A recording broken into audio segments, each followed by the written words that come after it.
Maka inilah yang dikerjakan oleh saudara kita, keluarga kita almarhum Ustaz Sofyan ini. Ustaz Sofyan mati-matian ingin dikenal oleh Rasul di akhirat nanti. Ustaz Sofyan benar-benar dia mengusahakan agar bagaimana mendapatkan syafaat dari Rasul. Inilah kerja beliau sampai beliau kemana keliling. Karena mengikuti contoh yang telah dicontohkan oleh baginda Rasulullah Muhammad sallallahu alaihi wasallam. Beliau tinggalkan istri, tinggalkan anak, bukan maunya sendiri, tapi ada contoh dalam Al-Quran. Bukan main-main ini kerja dakwah ini,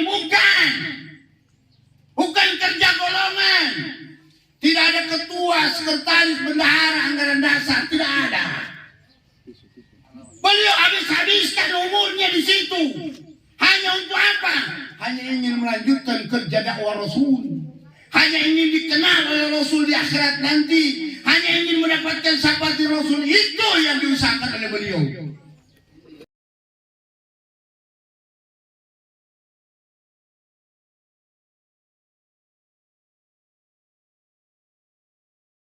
Satu persatu Allah akan berangkatkan menuju kampung akhirat. Dan pemberangkatan ke kampung akhirat tidak ada yang diberitahu. Sudah tobat atau belum? Sudah punya persiapan atau belum? Sudah selesai semua urusan dunianya atau belum? Sudah nikah atau belum? Kalau sudah tiba waktunya, idza jaa ajaluhum la yastakhiruna sa'atan wa la yastaqdimun. Apabila ajal datang tidak bisa dimajukan dan tidak bisa dimundurkan. Dan ini semua rahasia Allah. Qulir ruh min amri rabbi. Urusan ruh, urusan Tuhan. Urusan ruh, urusan Allah, rahasia Allah. Kematian ini dirahasiakan oleh Allah. Karena kalau dikasih tahu ini kematian oleh Allah, alangkah susahnya manusia. Akan dibikin repot manusia kalau kematian diberitahu. Salah satu contoh, kita sering lihat di televisi berita bahwa ada saudara kita di negeri Malaysia akan dihukum gantung. Nanti tahun depan bulan Agustus. Taruhlah seperti itu contoh. Masih 8 bulan lagi. Maka ketika keputusan itu sudah diumumkan, maka orang yang akan dihukum gantung atau yang akan dipancung tadi, dia sudah dengar bahwa saya akan mati nanti 8 bulan lagi. Maka sejak mendengar keputusan itu, dia sudah tidak bisa enak makan, tidak enak tidur. Bukan hanya dia, kita saja yang tidak ada hubungan dengan orang itu, bahkan kita tidak kenal orang dari mana dia, kadangkala keluar dari bibir kita dia bilang Malaysia kejam, masa orang harus dibunuh. Padahal kita tidak ada hubungan dengan orang itu. Bagaimana dengan keluarganya? Seandainya dia seorang perempuan, suaminya juga akan susah tidur, susah makan. Anak-anaknya semua akan terbawa susah. Ayah ibunya, adik kakaknya, semua saudaranya akan terbawa larut karena akan dihukum gantung atau dihukum pancung. Hanya satu orang saja, menyebabkan yang lain semua terbawa dalam derita yang mana akan dibunuh itu orang tadi. Maka Allah rahasiakan ini kematian. Tetapi dengan dirahasiakannya kematian, ada amanat dari Rasul kepada kita. Janganlah di antara kalian ada yang mati mendadak. Ini amanat Rasul kepada kita. Jangan di antara kalian ada yang mati mendadak. Siapa yang mati mendadak menurut Rasul? Orang mati mendadak menurut Rasul Bukan anak muda lari di atas motor kecepatan 100 km per jam tabrak tiang listrik langsung mati. Atau orang panjat pohon kelapa sudah tiba di atas kepleset jatuh pecah kepala langsung mati. Atau orang sementara duduk di atas kursi patah kaki kursi langsung tergeletak di lantai terbentur kena dinding dia punya kepala langsung mati. Orang yang disebut mati mendadak menurut Rasul, sekalipun dia sakit terbaring di atas tempat tidur 20 tahun, bukan waktu sedikit. Sangat lama 20 tahun terbaring di atas tempat tidur. Lantas datang ajal meninggal, tetapi ketika diperiksa catatan amalnya, itulah yang disebut mati mendadak. Kenapa? Karena dia mau melakukan perjalanan yang begitu panjang. Dia tidak bawa bekal. Perjalanan yang berapa lama? Bukan 60-70 tahun seperti sekarang kita di dunia sebagaimana sabda Rasul, umri ummati baina sittin wa sab'ina sana. Umur umatku antara 60 dan 70 tahun. Tapi kita akan dihidupkan oleh Allah di akhirat bukan 60-70 juta triliun tahun. Bukan angka 6, angka 7. Seluruh pasir di dalam lautan, di pantai, di gunung pasir, di padang pasir, di seluruh dunia dijadikan nol. Bukan itu kehidupan akhirat. Kita akan dihidupkan di akhirat oleh Allah bukan angka 6 atau angka 7. Seluruh tetes air hujan sejak Nabi Adam sampai kiamat dijadikan nol. Bukan itu akhirat. Berapa lama akhirat? Abadan abadan. Selama-lamanya. Ada awal, tidak ada akhir. Ada permulaan, tidak ada penghabisan. Itulah yang harus kita persiapkan sejak sekarang. Kalau untuk bekal dunia, di dunia hanya 60-70 tahun saja kita kadang-kala banting tulang peras keringat. Tulang dibanting-banting, keringat diperas-peras. Berangkat gelap, pulang gelap, berangkat pagi, pulang malam. Tinggalkan anak, tinggalkan istri, cari yang namanya rezeki. Hanya untuk sekedar 60-70 tahun. Bahkan sampai banyak orang yang tidak peduli dengan perintah Allah. Sampai-sampai mencari rezeki dia tidak laksanakan perintah Allah. Bahkan orang yang cari rezeki sampai tidak tahu dan tidak sadar haram dan halal. Yang penting dapat.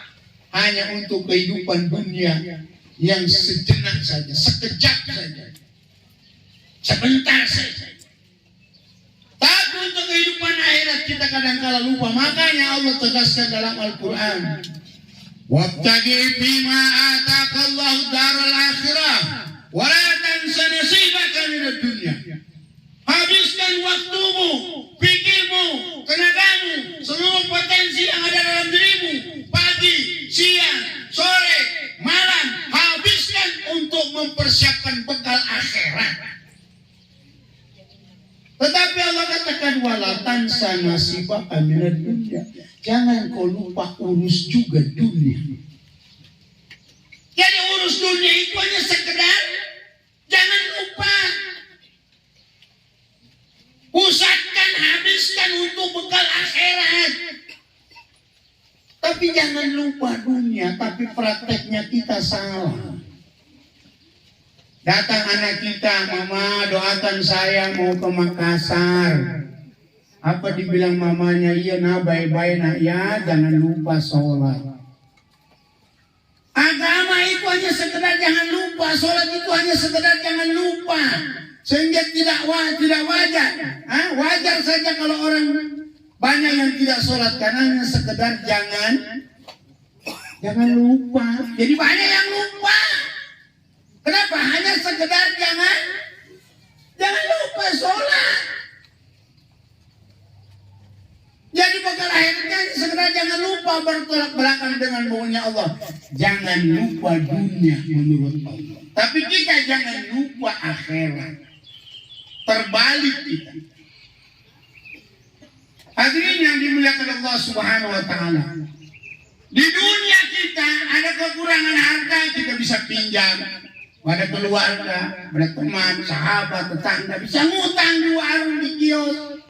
Bisa datang sama teman, sama kerabat, sama orang tua. Tapi di sana di akhirat, yauma yafirrul mar'u min akhihi wa ummi wa abi wa sahibati wa bani. Allah katakan yauma yafirrul mar'u min akhihi, hari itu seseorang lari daripada saudaranya. Wa ummi wa abi, lari dari ibu dan ayahnya. Wa sahibati wa bani, dan dari sahabat-sahabat dan putra-putranya dan anak-anaknya. Semua orang tidak peduli, amaluna amalukum, amal kamu untuk kamu, amal saya untuk saya. Perahumu itu di akhirat, bukan di dunia.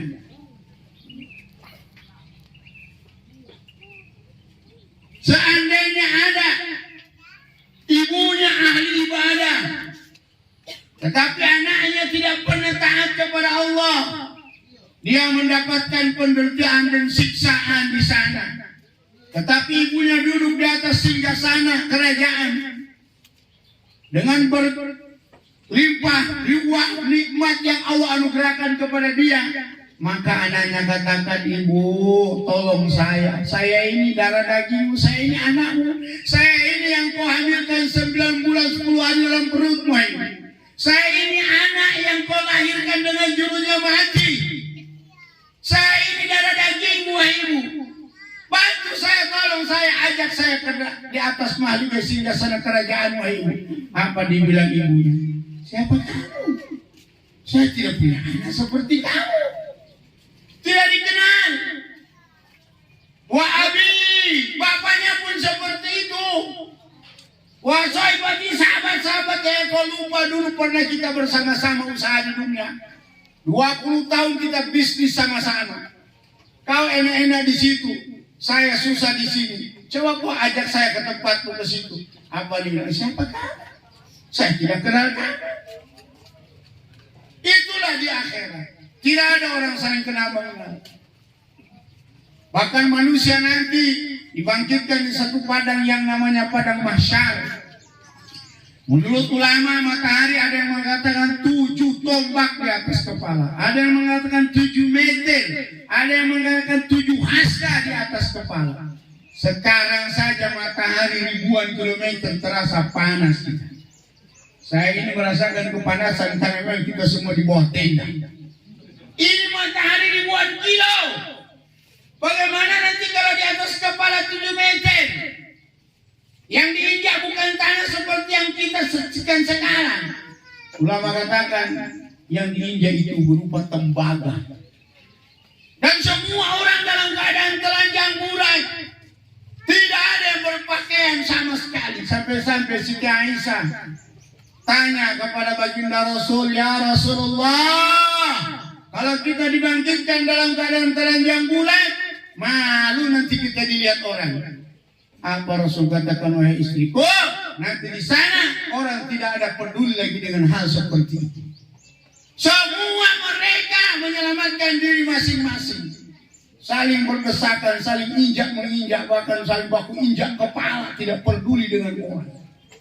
Yang kelaparan tidak ada makanan, yang kehausan tidak ada minuman, yang kepanasan tidak ada kipas angin, yang kedinginan tidak ada selimut, yang sakit tidak ada obat, yang kelelahan tidak ada tempat duduk, semuanya berdiri. Yang kesakitan tidak ada pembaringan, tidak ada dokter, berdiri terus menerus. Ulama katakan 40 tahun kita berdiri menunggu pengadilan Allah. Di situ manusia mulai berdoa, menangis sebagaimana dalam surat As-Sajdah, Rabbana absarna wa sami'na farji'na na'mal salihan inna muqinun. Rabbana, wahai Tuhan kami, absarna, kami sudah lihat sekarang orang yang berbuat dosa maksiat, mereka disiksa, maka kami langsung lihat sekarang ya Allah. Bukan berita, bukan kata ustaz, ulama, kiai, penceramah, bukan. Mataku langsung sekarang melihat mereka tersiksa, menderita. Sehingga ada orang tenggelam dalam keringatnya, Ada orang tenggelam dalam air matanya. Saya lihat sekarang ya Allah, mataku langsung. Wasami'na, telingaku sekarang dengar mereka menangis, menjerit, berteriak-teriak, meraung-raung, merasakan kesakitan. Saya dengar dengan telingaku ya Allah. Maka Pardina, kembalikan saya ke Donggala ya Allah. Kembalikan saya ke dunia ya Allah. Na'mal salihan, untuk berbuat amal soleh. Inna mukinun, kami sekarang sudah yakin. Tapi di sana Allah tidak akan dengar lagi menangis. Habis air mata sampai tenggelam dalam air mata. Digantikan dengan darah yang keluar dari kelopak mata. Bola matanya terlepas dari tempatnya. Tetap Allah tidak akan dengar lagi. Di sana manusia dalam keadaan penderitaan. Bukan menunggu pembebasan. Sampai-sampai ada ulama mengatakan banyak manusia di situ berdoa, ya Allah, daripada kami tersiksa di sini, pindahkan saja kami ke neraka-Mu ya Allah. Padahal neraka 70.000 kali lipat daripada padang mahsyar derita. Sampai-sampai banyak orang doa, ya Allah, daripada tersiksa di sini, pindahkan saja kami ke neraka-Mu ya Allah. Hadirin yang mulia, disitulah manusia mencari bantuan, mencari pertolongan. Bahasa kitabnya mencari syafaat. Maka semua umat lari kepada Nabi yang pertama, Nabi Allah Adam alaihi wassalatu wassalam. Wahai Nabi Allah Adam, kami ini anak cucumu, kami ini keturunanmu. Coba tolong engkau bantu kami. Doakan kepada Allah supaya kami dibebaskan daripada derita padang mahsyar ini. Apa dibilang Adam? Wahai anak cucu dan keturunanku, saya tidak bisa bantu kalian. Saya juga punya dosa dulu ketika makan buah khuldi, larangan Allah. Lari kepada Iblis. Bukan Iblis kakaknya Ustaz Sofyan ya. Iblis juga belum tentu sahabat. Lari kepada Nuh, Hud, Saleh, Ibrahim, Lot, Ismail, Ishak, Yakub, Yusuf. Bukan Yusuf adanya Sofyan juga. Nono. Bukan Nono. Musa, Harun, Zulkifli, Daud, Sulaiman, Ilyas, Ilyasa, Yunus, Zakaria, Yahya, Isa, Nabi yang ke-24. Terakhir semua mereka angkat tangan, tidak bisa ada yang beri bantuan. Maka mereka terakhir datang menghadap di hadapan baginda Rasulullah Muhammad sallallahu alaihi wasallam. Disitulah manusia butuh syafaat Rasul. Maka Rasulullah mulai memilih siapa yang diberi syafaat. Ini sekarang yang harus kita usahakan bersama. Bagaimana kita dikenal oleh Rasul? Bagaimana kita dipilih oleh Rasul? Bagaimana kita diberi syafaat oleh Rasul? Bagaimana caranya? Nah, ini yang harus kita usahakan sekarang. Bapak Ibu yang mulia, karena tidak ada yang akan bisa beri syafaat kecuali Rasulullah sallallahu alaihi wasallam. Nah, siapa yang orang yang akan dipandu oleh Rasul? Ini yang harus kita bikin sekarang. Ini yang harus siapkan. Bagaimana Rasul kenal dengan kita? Bagaimana Rasul pilih kita? Bagaimana Rasul beri syafaat kita? Ini tugas kita sekarang. Maka inilah yang dikerjakan oleh saudara kita, keluarga kita almarhum Ustaz Sofyan ini.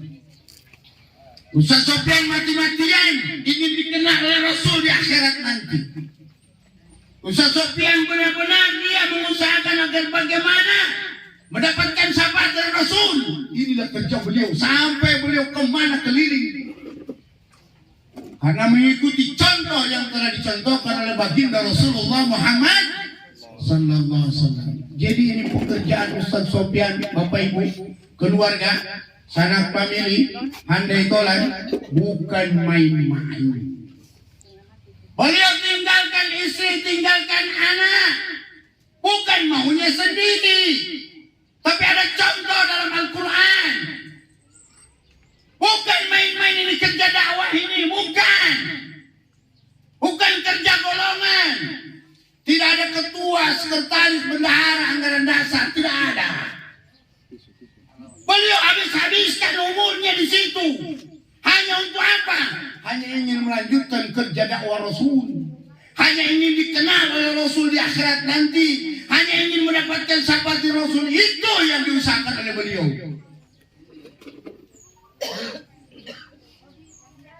Jadi pekerjaannya almarhum ini bukan main-main Bapak Ibu. Dasarnya Al-Quran kurang lebih 60 ayat. Bukan kerja organisasi ini, bukan. Bukan kerja ya apa? Sekte atau bekerja barangkali kelompok, bukan. Ini kerjanya Rasulullah Sallallahu Alaihi Wasallam. Perintah Allah dalam Al-Quran. Kita lihat Al-Quran. Jangan hanya kita baca itu Al-Quran tapi tidak tahu arti dan terjemah serta makna, maksud dan tujuannya apa. Bismillahirrahmanirrahim. Wa takum minkum ummati yad'una ilal khair wa ya'muruna bil ma'ruf wa yanhauna 'anil munkar wa ulaika humul muflihun. Coba dibaca artinya. Banyak imam-imam yang kuasai ayat itu, dia hafal dengan lagu yang enak dan merdu, tetapi dia tidak tahu makna, arti dan tujuan maksudnya apa.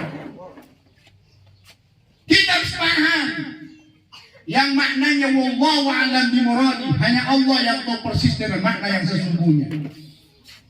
Hendaklah ada di antara kalian ummatun, satu golongan, satu jemaah, satu rombongan, yad'una ilal khair, mengajak kepada kebaikan, mengajak manusia untuk taat kepada Allah. Ya, ini maknanya. Wa takum minkum ummatun, hendaklah ada di antara kamu satu jemaah, satu golongan, satu rombongan. Ummatun, satu rombongan, yad'una ilal khair, mengajak kepada kebaikan. Wa ya'muruna bil ma'ruf wa yanhauna 'anil munkar, ajak kepada kebaikan dan cegah daripada kemungkaran. Wa ulaika humul muflihun, dan mereka itulah orang yang beruntung. Siapa yang bilang ini? Siapa yang bilang ini? Allah. Ya?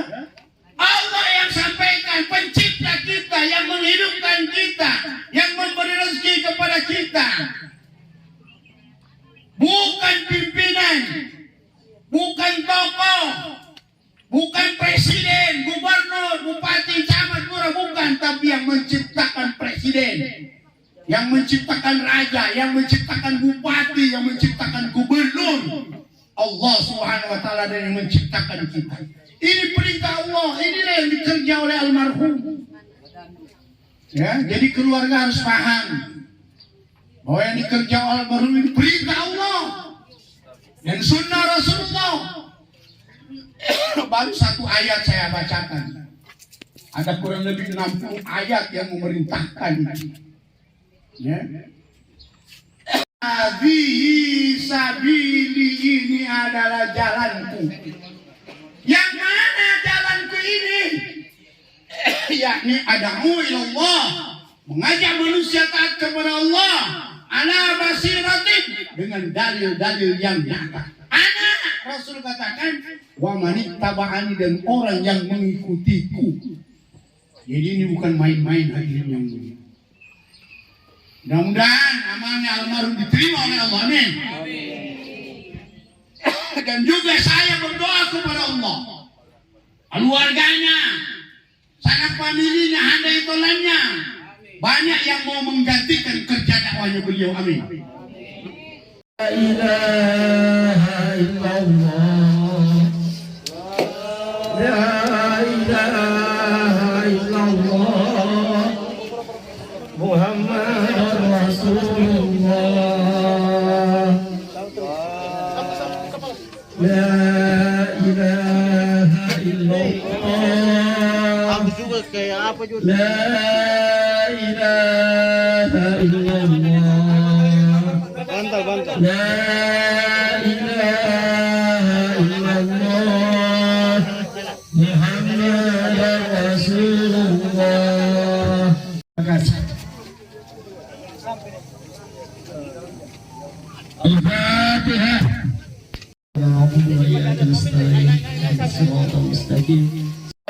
Muhammad Rasulullah. La ilaha illallah. Demikian seluruh rangkaian acara. Subhanallah wa bihamdi, subhanallah wa bihamdika. Assalamualaikum warahmatullahi wabarakatuh.